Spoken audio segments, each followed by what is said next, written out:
यहाँ आपको अपडेट करेंगे। वजीर आजम शहबाज शरीफ कल ईरान रवाना होंगे। वजीर आजम ईरानी सदर इब्राहिम रईसी और दीगर शहदा की नमाज जनाजा में शिरकत करेंगे।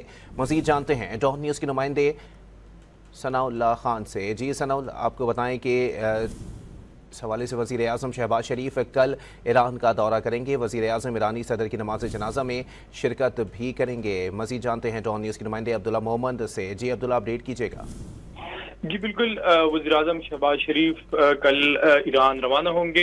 हमारे दो ज़राए ने तस्दीक की कि वज़ीर आज़म शहबाज शरीफ ईरानी सदर इब्राहिम रईसी और वज़ीर ख़ारजा समेत जो दीगर हुकाम है जिनकी गुज़िश्ता रोज़ हेलीकॉप्टर में हलाकत हुई थी, उसके आखिरी रसूमात में वज़ीर आज़म शिरकत करेंगे। और इसके साथ साथ वज़ीर आज़म के हमरा काबीना के कुछ अराकीन भी होंगे जो ईरानी सदर के आखिरी रसूमात में शिरकत करेंगे। इब्राहिम रईसी और वज़ीर ख़ारजा और दीगर आला हुकाम की गुज़िश्ता रोज़ हेलीकॉप्टर में जो क्रैश हुआ था, उसके बाद तो ये अब फैसला हो चुका है कि वज़ीर आज़म पाकिस्तान तदबीन के तमाम रसूमात मुकम्मल होने के बाद वापस पाकिस्तान रवाना होंगे और कल यानी बुध के रोज़ वज़ीर आज़म शहबाज शरीफ ईरानी सदर के नमाज़ी जनाजा में शिरकत के लिए पाकिस्तान से ईरान रवाना होंगे। जी बहुत शुक्रिया अब्दुल्ला मोहम्मद अपडेट करने के लिए।